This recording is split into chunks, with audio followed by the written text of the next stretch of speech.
Hi, Rob here, and today I'm looking at ArcSoft's Webcam Companion. Now, I've only just recently stumbled across it. I saw it on Bits du Jour, the website, the software promotion website, and it's not a bad thing. I particularly like the screen offering a big preview area, and it's adjustable. I have had a few problems with this program, but they're not really problems with the program per se, more with setting it up to do this recording. I use Bandicam to record my video and my screen, and I record using a microphone, obviously, but the program likes to jump over to wave whenever I change settings, which is kind of expected. It's a bit annoying for what I'm trying to do, but you probably won't want to do that, and it'll make more sense.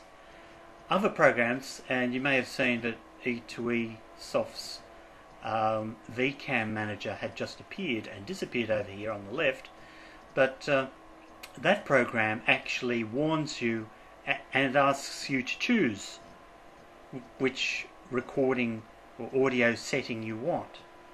Whereas most of these others, they're very consumer oriented. Webcam Companion is one of them. Another one is Video Booth.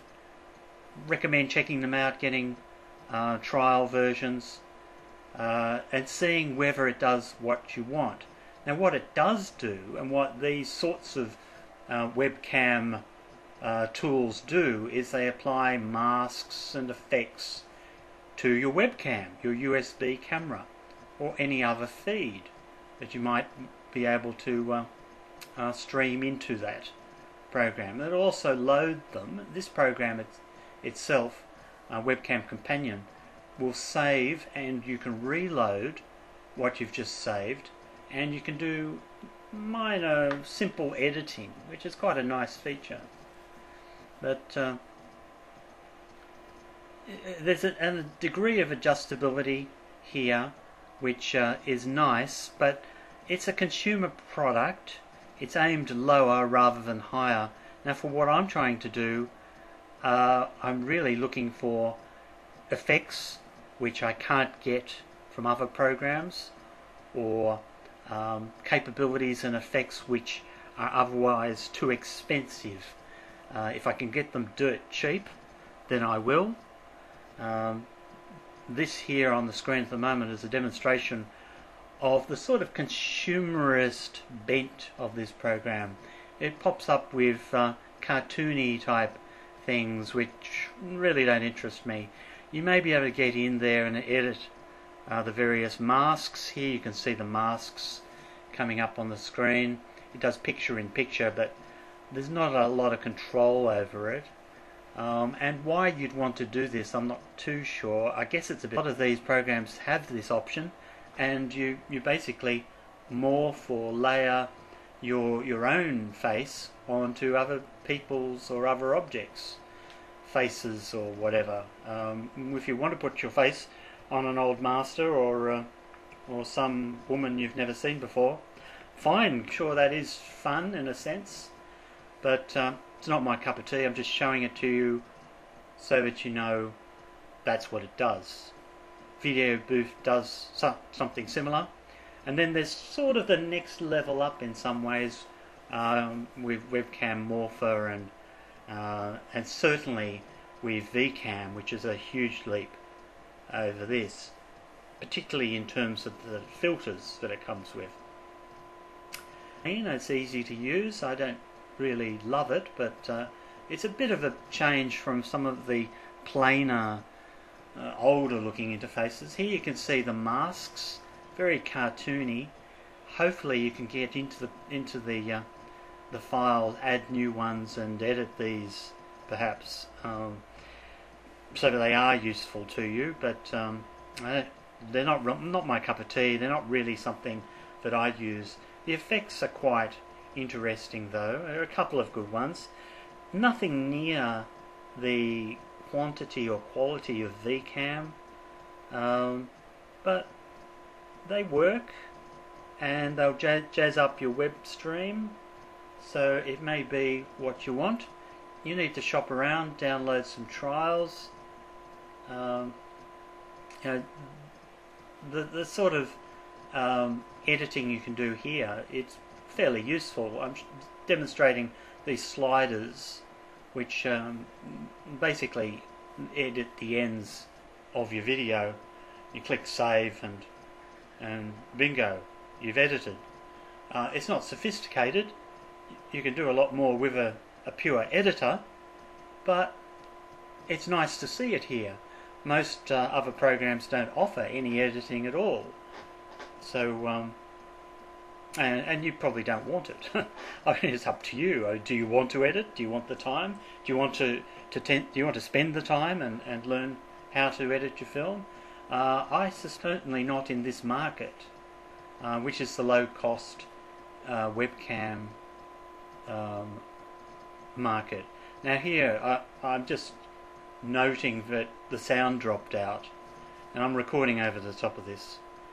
Basically, every time I went to a new preview screen, a new function, it swapped from microphone to wave. And so if you happen to be recording, as I was, then you lost sound. No big deal. If you're using the program, you're probably only going to be using wave anyway, but it would have been nice to have been warned that this was happening internally within the program.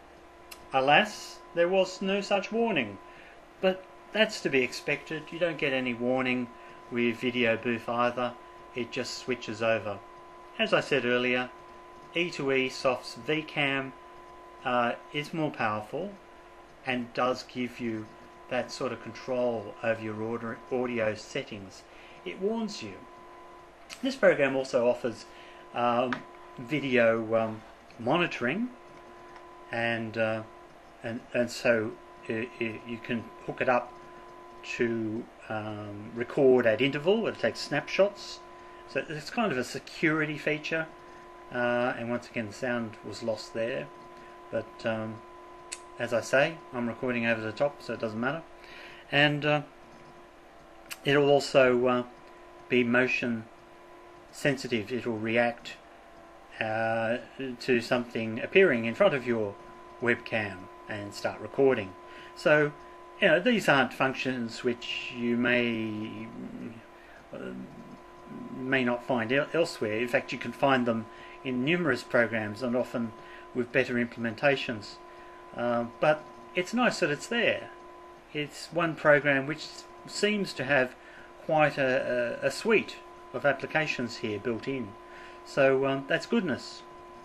You can see on the screen I've just fixed my audio again, but so be it. I mean, this is a program aimed at a particular market. You don't want to be fiddling with too many controls, so I understand why I was having this issue. And yep, I changed my settings. The sound flipped from microphone back to wave. Without warning. It was annoying, but it probably won't annoy you because you won't be trying to record the screen at the same time and record your microphone. But as I say, I was, and it annoyed me. This program also does 3D, as you can see on the screen now, and this is a really nice feature. It actually can handle multiple webcams, and it has the potential to do some excellent 3D work. If you are looking for 3D capture, then this is probably the best I've seen at this low-end area. It's often not even offered, so the fact that it does do the fun stuff and the 3D and offers some rudimentary editing, these are all pluses. Now for me, it was unfortunate that it kept swapping from the record microphone to record wave. But as I say, that was my little annoyance, and something which if you give it a try and see what you want to do with it and test it out in that sort of environment, your own personal environment, it may not be an issue. I'm just pointing it out. Here's VCam again. I'm running a video. Thanks for watching. Rob out.